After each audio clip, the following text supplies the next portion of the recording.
I mended something. Right on cue.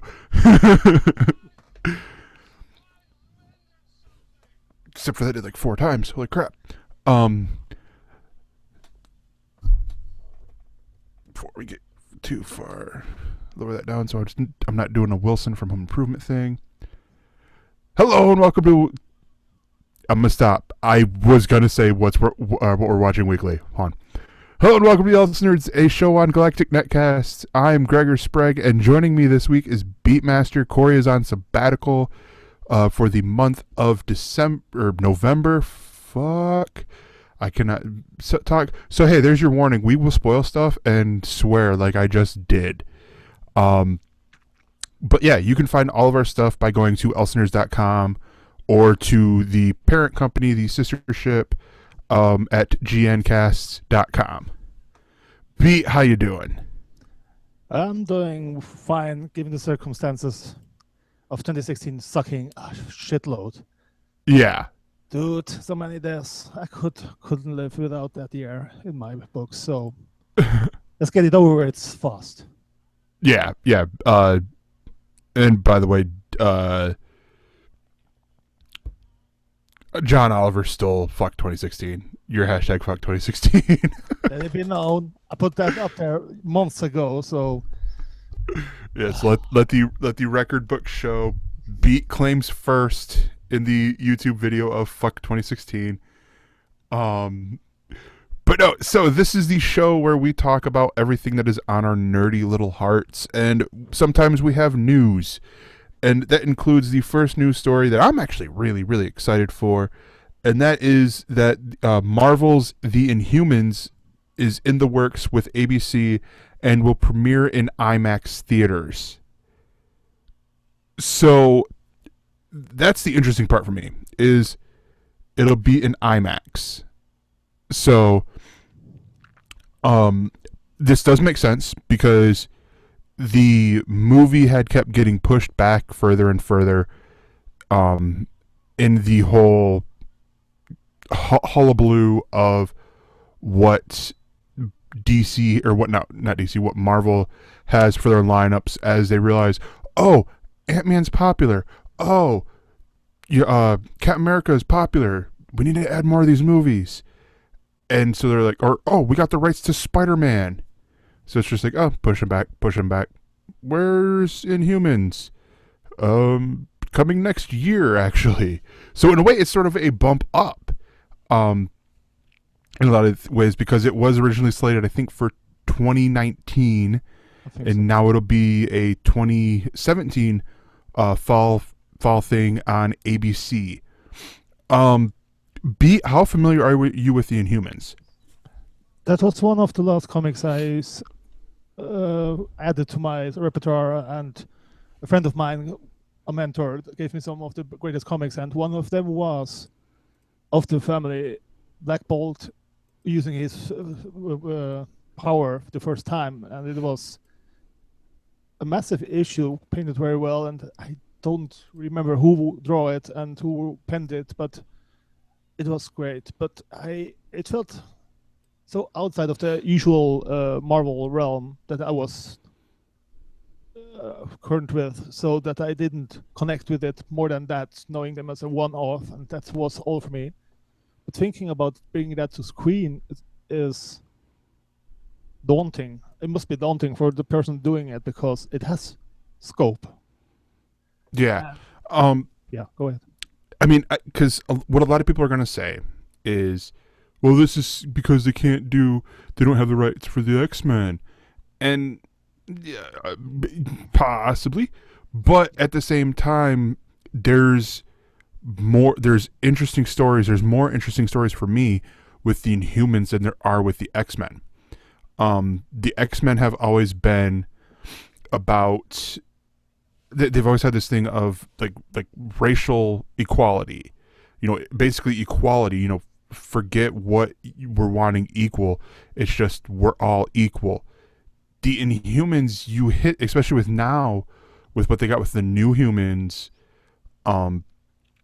that's stuff that's hit on in there too, because you get the people who aren't exactly, this dealing with stuff the same way. I mean, not everyone is like Kamala Khan, and they get super stretchy powers and all that. It's a lot of them are people that go in and poof, come out and they look fucking horrible. Like a face not even a mother could love, sort of deal. But this is actually gonna be interesting because this is making sense into something I predicted 3-4 years ago when they they revealed that Skye was Daisy Johnson, who is an Inhuman. And I'm like, all right, so they're gonna tie it in by bringing in a member of the royal family. My bets would have been on Karnak. Let me stop you right there for a second, because you said royal family. The people that are only familiar to the Inhumans through Agents of S.H.I.E.L.D. maybe thrown off by that comment. So try the condensed version, saying what is the family about? What is the hope? So the royal family. This is when you read the comics, these are the rulers of Adelan. This is Black Bolt or Blackagar Boltagon, Medusa, who they are the king and queen of the Inhumans. Then you have Medusa's sister, Crystal. You have Karnak, who is in all intents and purposes, he is the priest of wisdom. You see Karnak so going with the picture that you got up here, Black Bolt is in the middle. He does not speak because whenever he does, his words, like he could whisper no and a town be destroyed. On his going to that way is Medusa, she has the ability to control her hair, like she has prehensile hair. Then to her left is her sister Crystal, who has elemental powers. Basically, she's like all the Avatar: The Last Airbenders combined into one. Then on Black Bolt's other side is Karnak. He is the priest of knowledge for the Inhumans. He did not go through Terrigenesis, but can see, but can immediately know anyone or anything's weakness.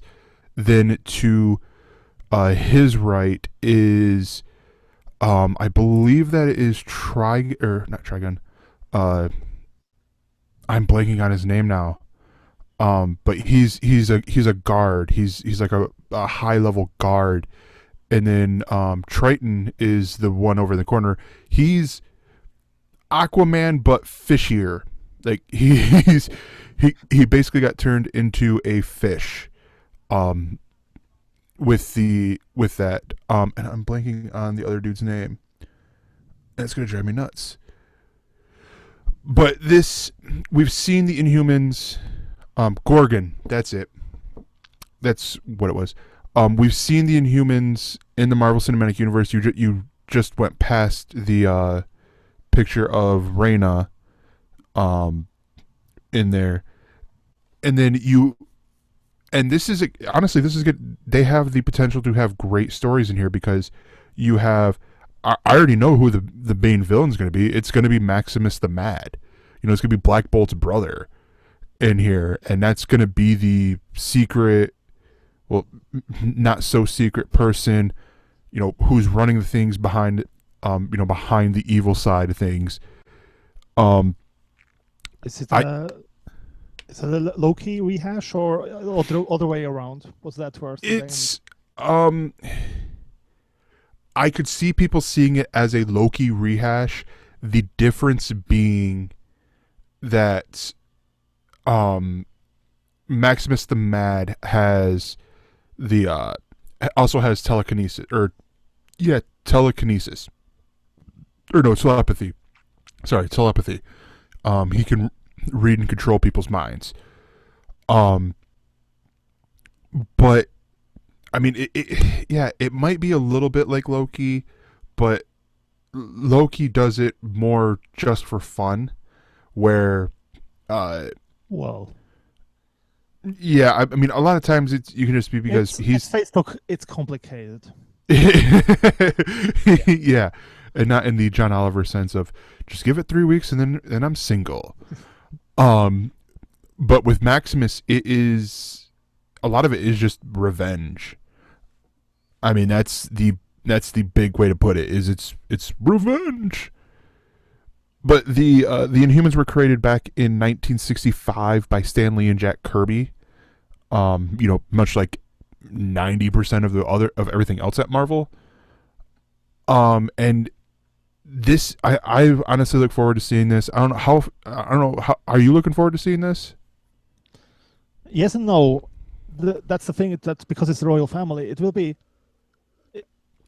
You can't help but compare it to Thor, and I hope it goes that way because the first movie, I enjoyed thoroughly because it had that scope and everything that wasn't present before. But that is now for IMAX. The first 2 episodes will be shot on IMAX, and the first episodes will be screened in their theaters, and then come to the ABC fall lineup. So how much of it can they keep up? Because a thing like Thor takes away a lot of resources for the effects and everything else, and they have to really put money into it, believe in the product, so that it can go anywhere. So I want to see the characters because they were impressive just in the issue that I've read, and my hesitation is just that they overdo it. But why not? Agents of Shield went nowhere with it. I felt betrayed a little bit by that, and so now it's there again. Please follow through and don't mess up again, so that we don't care anymore. Yeah, what I honestly think could happen with this is this very well could be Marvel realizing the CW annual crossover events, like the one coming up in like 2 weeks, has been doing good for them, for the CW. And so they are going, how can we do this when it's like right now we do have 5 TV shows, but 4 of them are on Netflix and all that, and we're already sort of doing a crossover thing with those shows with the Defenders. How are we going to bring Agents of S.H.I.E.L.D. crossover with anything else when we don't have anything else? We didn't go forward with Marvel's Most Wanted or anything like that. The easy solution is the Inhumans. You've been working at, and plugging the fact that the Inhumans are everywhere, so much so that the director of S.H.I.E.L.D. is an Inhuman. Introduce the Krell. Yeah, and the Krell. I heard the Krell still with Fox though. They were a topic on the Agents of S.H.I.E.L.D. Yeah. They used them for. Wait. You mean the Kree? Krell. Yeah, that's the thing. I get sometimes confused. Sorry. No, because you had me confused because it was like that was basically a Kree Skrull hybrid. Because I'm like, wait, because you said Krill and I'm like, Skrull? No, that's over at Fox. But no, I mean, I could see this working in as a tie-in that way with the shows, to where then, the season finale or season premiere, however they want to do it, for Agents of S.H.I.E.L.D., you have you bring in the royal family, and then you have all right, hey, they're gonna come back, they're gonna have their own show. That's me thinking that's probably not what's gonna happen, but I could see that happening, with next year in Agents of S.H.I.E.L.D. Like they set up to some big event, it's happening over on there. We don't know who's behind it. Surprise, it's Maximus the Mad, and we need help. Here comes Medusa and Medusa Black Bolt and all them. and bing, bang, boom, we got a crossover. Aren't they located in their own corner of the galaxy, or are they also present on Earth? They're The present family. on Earth. They're mainly Earth based. They've basically gone as far as we have in space travel in real life. So the Inhumans, for people who don't know, the Inhumans in the comic books and actually in the TV shows, were they're split off of humanity, where they were experimented on by the Kree Empire, and then basically that led to them getting powers whenever they are exposed to the Terrigen mist, or eat fish tainted with Terrigen. As we have seen with Lazy and Quake. Yeah. Yeah. And so what you get with that is they will get powers. It's much like, it's similar to how the mutants, when you watch the X-Men TV show or X-Men movies, where the mutants, it's usually at puberty. With the Inhumans, it's enter the door, come on in, take the red pill or the blue pill, sort of deal. I've crossed a lot of metaphors with that situation.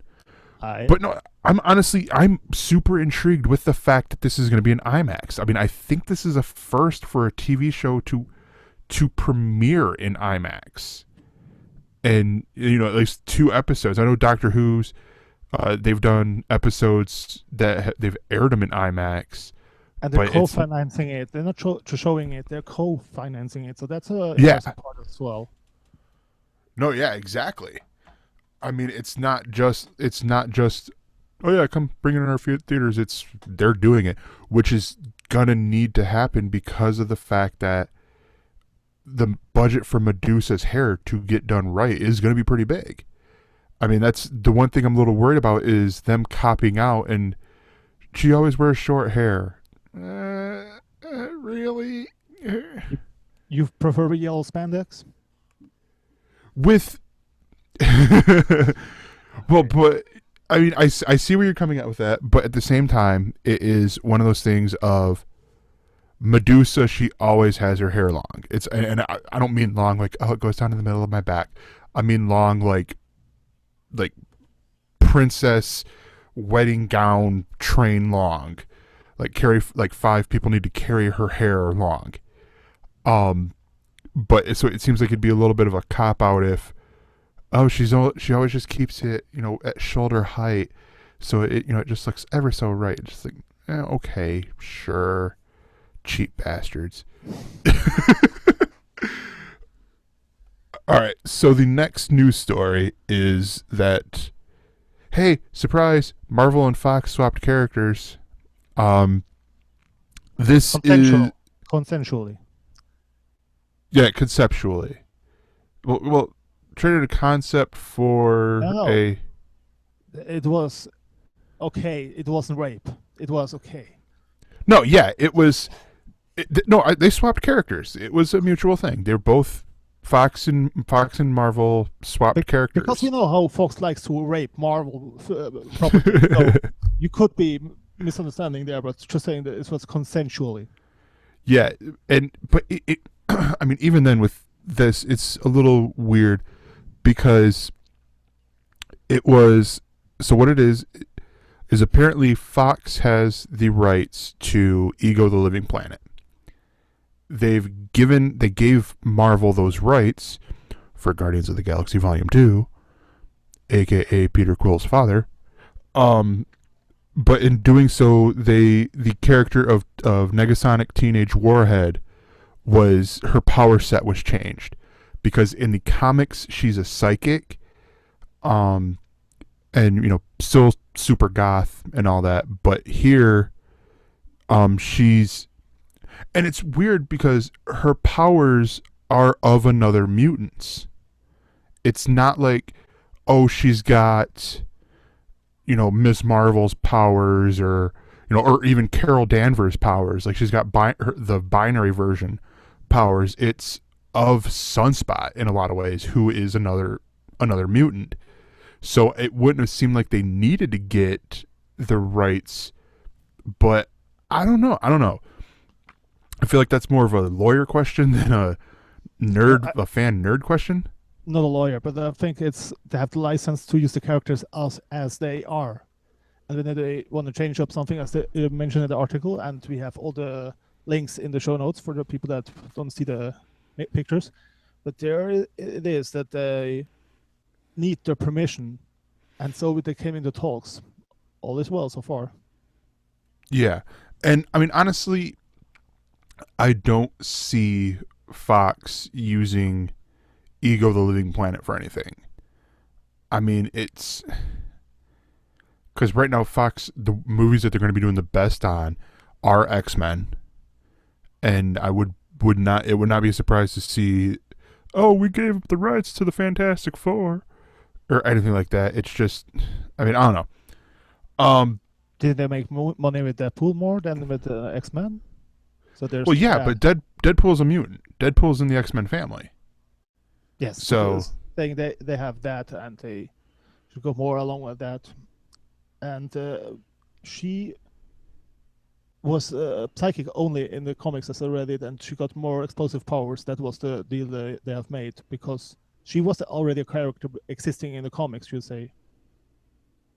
Huh, okay. Maybe one of them you thought they were throwaways and still were worth something when you merge them with other powers. Yeah. No, yeah, definitely. I don't know. This is all interesting, and I love this from the article. Marvel took their first baby steps thanks to Deadpool and Guardians of the Galaxy. Now, if we can just get Wolverine in Infinity War. It's not gonna happen, but yeah, happy thinking. And our final news story of the day is that, and I believe this is still heavy rumors with a lot of this, but the Harley Quinn spin-off movie at DC is now going to be a Harley Quinn / Birds of Prey movie. And they have a screenwriter attached to it by the name of Christina Hodson. Now, the first part there of it being a Birds of Prey movie as well makes sense. Because, I mean, you then bring in Batgirl. Excuse me. You bring in Batgirl. You bring in Black Canary, and then you bring in Huntress. And, I mean, there you go. You're pretty well set. You set there for a movie, a movie where girls kick ass and all that. And whether it is Batgirl or Oracle, I mean, who knows what it's gonna be. It wasn't no mention how they're gonna use her. She wasn't part of the Bird of Prey roster, as I recall. There were other people, not Harley Quinn. No, so she but would be the baddie in that case. She could be, but she could also.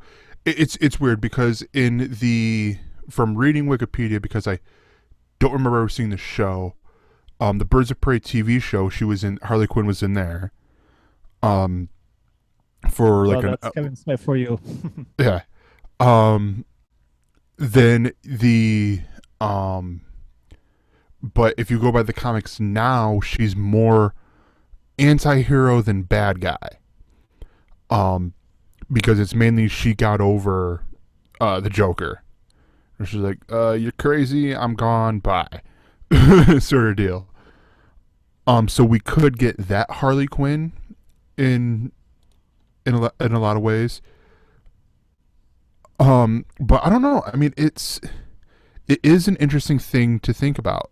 That, you know, like, is this going to be used as a jumping on point, or, you know, introducing a lot of the world to strong female characters, or is this possibly just a movie told through the perspective of Harley Quinn, where the villains of the movie are the Birds of Prey? And I'm using air quotes around villains, like, you know, I mean, we never see the movies. It's always Batman movie. It's never Joker, you know, told through the eyes of the Joker, sort of deal. Okay, I wouldn't mind something like that going on, but it has to take more shape and form that we can see if it is prone for failure or not, because DC is swinged out a lot and needs a hit. Damn Yeah, it. no, definitely. No, definitely. And that is it for the news. And we are back, and it is time for nerding out. And this is, of course, where myself, and Beatmaster bring you one thing. We sometimes break that rule. To that we've been nerding out with over the past week. And this because when I was doing the show notes earlier, I was like, what am I going to do? What did I do? And I'm like, wait, I still have comics that I could be talking about, that I could be reading right now. And so I read just before, well, not just, but, a good hour and a half before showtime, Unworthy Thor #1. And this is from Marvel Comics. This is Jason Aaron writing it, who's writing the Mighty Thor book and wrote the Thor God of Thunder book. And I think since 2009, I think he said is when he came on, with the Thor God of Thunder #1. And this is actually an interesting book because this is Odin's son, so the original Thor, who goes by the name Odin's son, because the girl Thor, the woman Thor, Jane Foster's Thor, is the Thor because she's worthy enough to wield Mjolnir. Well, he hasn't gotten over his ex yet, or his hammer in this case, because he still has his axe. And he is trying to drink away the pain throughout the first bit of this comic. He then hears word from a celestial being that there is another Mjolnir in here that he could get to. Basically, this book is combining some events that happened in Original Sin, Thor not being worthy of wielding the hammer, some events from Secret Wars, the Thor from the Ultimate Universe dying, and combining it into one, and it's working so far. I mean, I've enjoyed Jason Aaron's work as the writer of Thor, and the art, the art by Oliver Coppel is actually really good. Too, I want to say he did work on Thor God of Thunder as well. But I mean, it's great storytelling, great writing, all told through.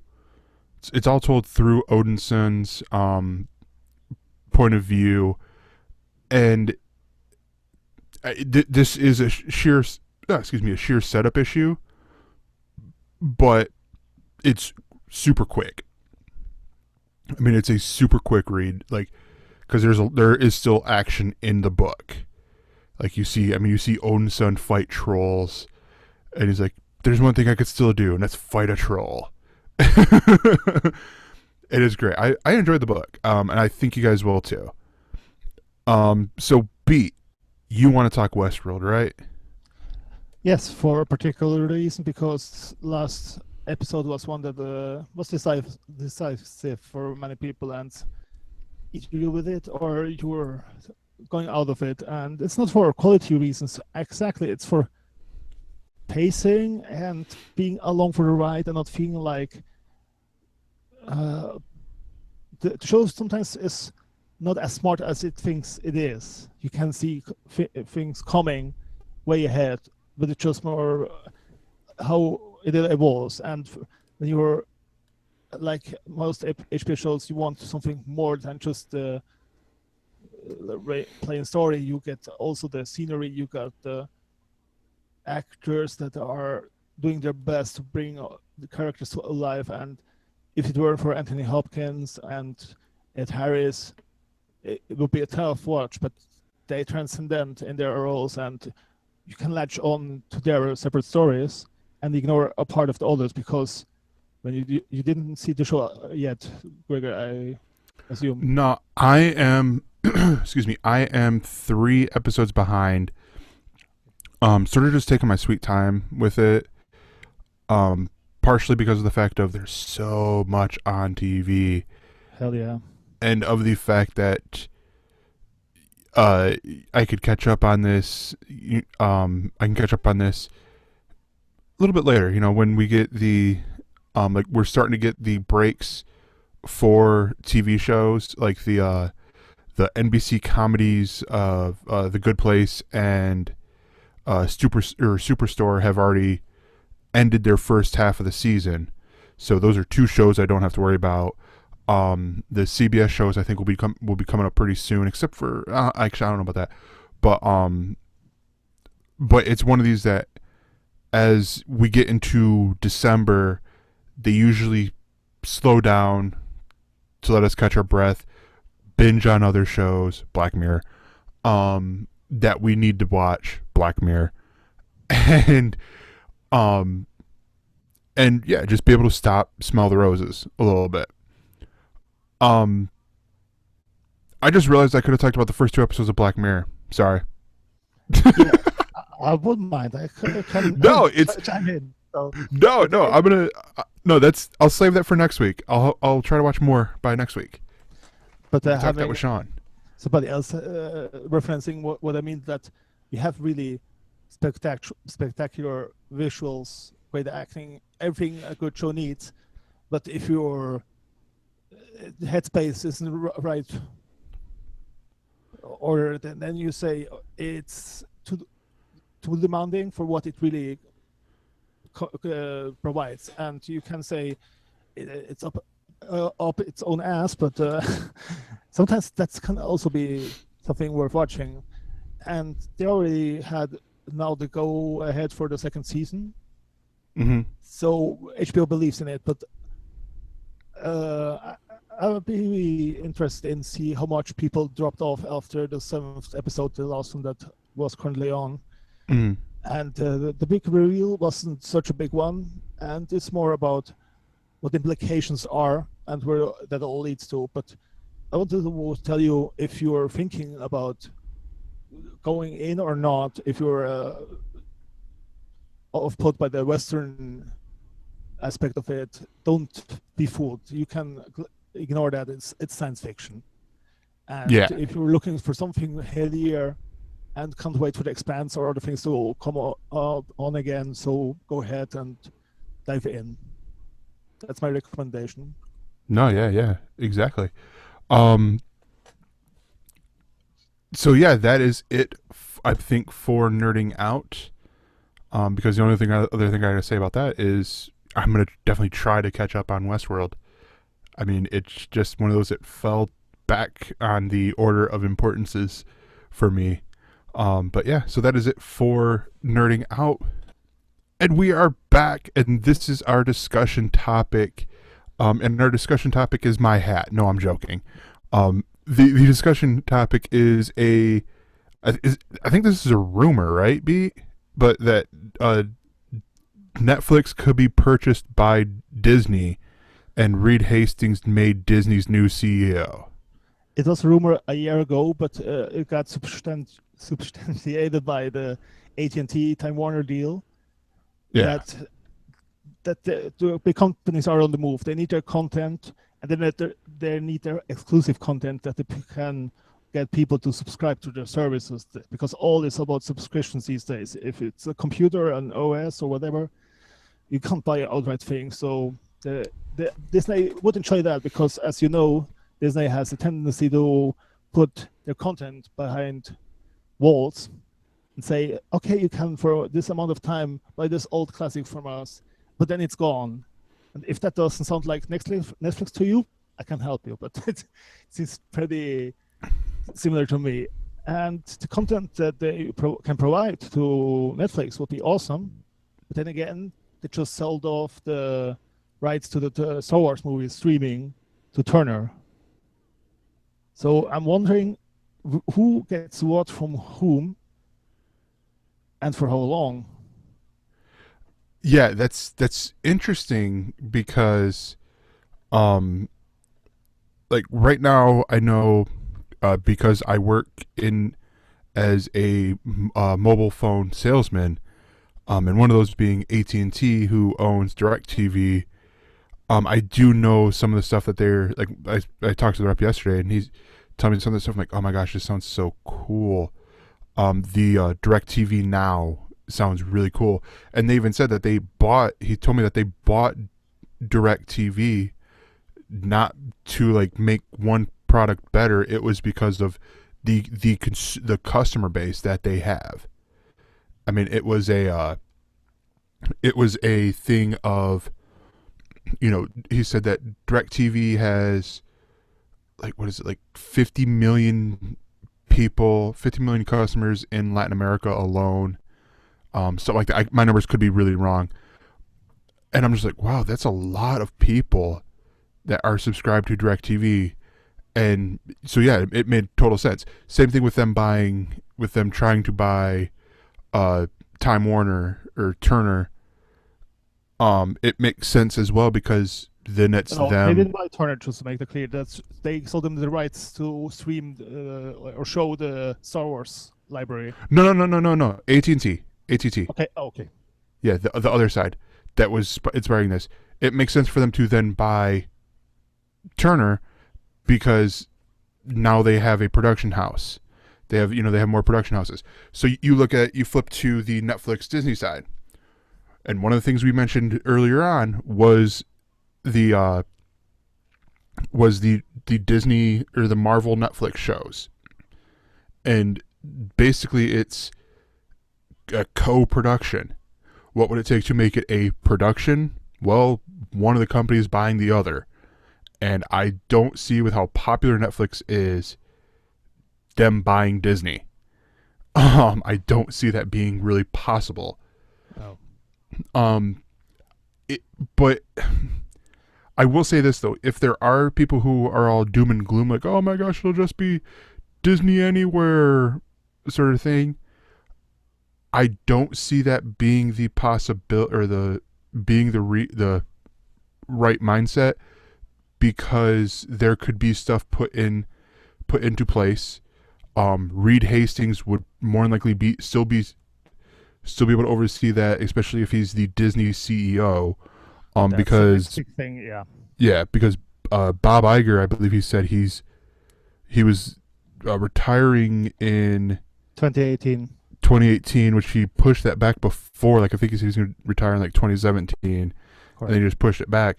So I'm pretty sure he wants to retire. It's not just like, hey guys, I swear next year I'm retiring. It's no, I'm getting up there. I mean, I'm sort of wanting to retire. Um, Reed Hastings would I think would be a really good CEO for Disney. He's a loose cannon sometimes, or a loose. He has his own opinion and he follows through with his idea. That's not a bad thing because sometimes some companies lack exactly that. And yes, he would be quite a guy to go to. Just to say, to be more specific, I didn't say that Netflix will buy Disney at all. Saying who's giving content to who? Will Disney open the doors, the floodgates, that Netflix got more content from the Netflix world, and will Netflix bring them more unique, original content so that they have a library worth selling to? It's so with that, I think it's interesting that I definitely look at it more the second of this is a way for Disney. This is a way for Disney to put their content and maybe ideas that some other people have had, but ABC is not exactly the best fit. Freeform's not exactly the best fit. Their stake in Hulu would make it not necessarily the best fit. You know, any of the products that Disney already owns, it's not exactly the best fit.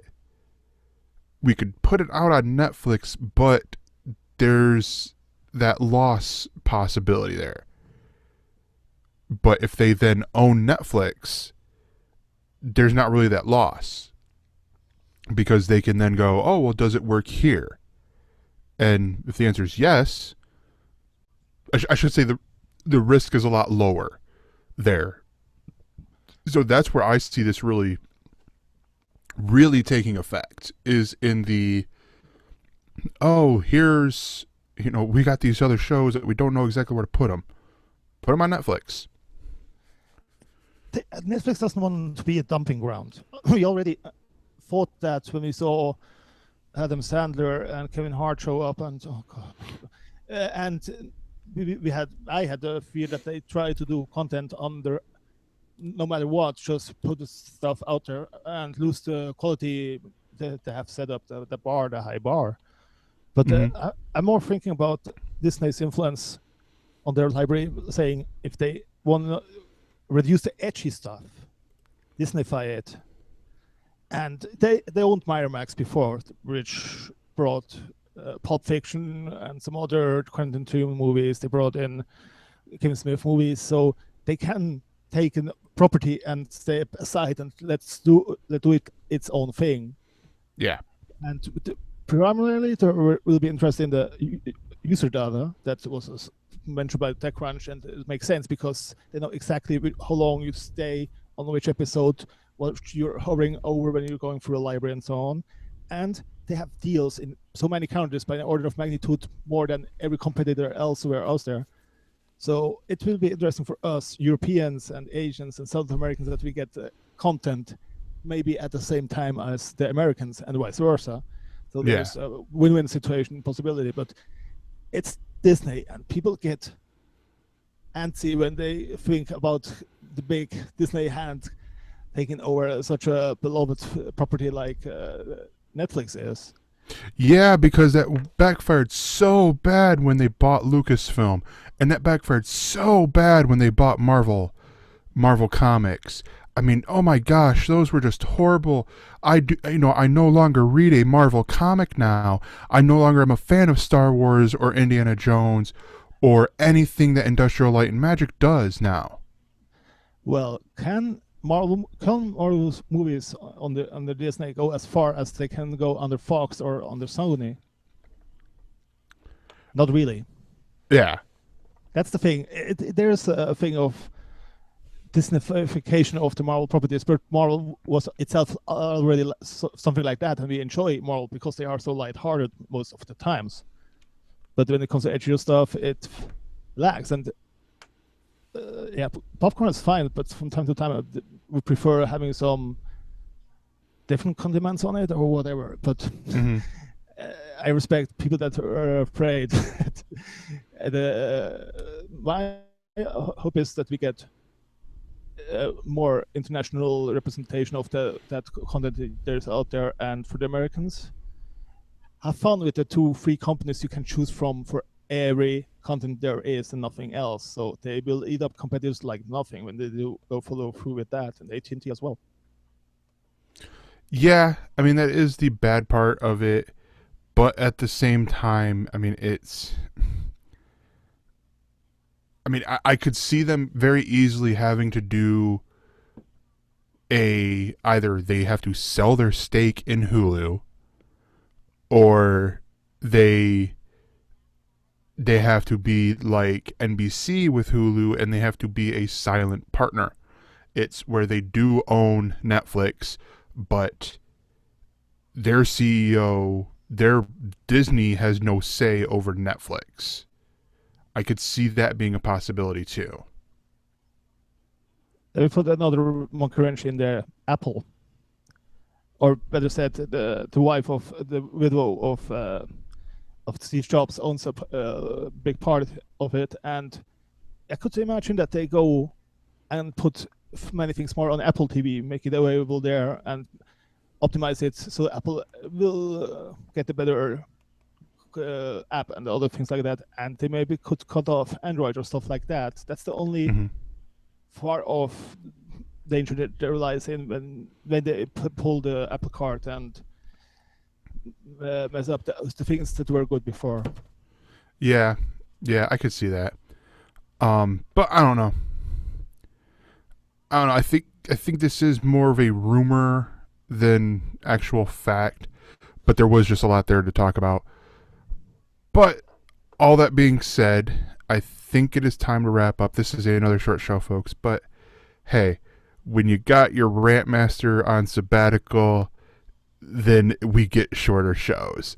So the only thing that's left to be said is, one, you could support us. We got a couple ways you can support us, and that is one through Patreon at patreon.com/galacticnetcasts, or the other one, which we push more because it's a lot easier, and that's our Amazon affiliate link. You go to Amazon, you shop on Amazon already, so go there and put your stuff in the cart, or get whatever you're getting through Amazon by clicking our link first at gncasts.com/support. And then go there, do all your shopping, and 3 to 4% of that goes to us to help us keep the lights on here, to help us keep the website up to date, the website available, the domains all purchased, and all that. We're not doing this to make money. We're doing this because we love doing this. And if you want to send us feedback, and I implore you, send us feedback. You can contact us by leaving us a voicemail at 805-328-3966 or emailing us mail@ElseNerds.com. I read everything that we get. And all subscription links can be found under gncast.com/subscribe. That's also how you get into our Slack channel, so that you can harass us whenever you want. You can ask us questions whenever you want. Much like our new member Growly Bear. We love you, sir. And you can find all of our social media stuff, all the mothership's social media stuff at Galactic Network. And you can follow us on Twitter. We're at ElseNerds. Evan is at Mr_Fusion. Corey is at Captain Temerity or Don't Ask Comics. I'm at that Gregor. Beat, where can they find you? You can find me on the Twitter under Beatmaster80. I post twice a year or something like that. So, I saw a post that you did on Facebook, and I'm like, oh yeah, Beat doesn't speak English natively, because it was all. There was some confusion because of that, because I usually separate things, but this one was a little bit political, so ignore that. Facebook, it's for other things. But it's for us. It's for us, and I'm like, wait, translate. Oh, okay, that's why he did that. He might pick me up on some chat, but that's known to the people. Yeah, here's how you can find Beat. Watch any podcast. Whenever they say something clever from an audience member, it's probably Beatmaster. Yeah, the last time it was pre-recorded from the Red Letter Media people. Yeah. Well, actually, I would say the last time was yesterday's episode of Cord Killers. Yeah. But yeah. So all that's left to be said is this has been a Don't Tell Glenn production. We will see you guys next time. Bye.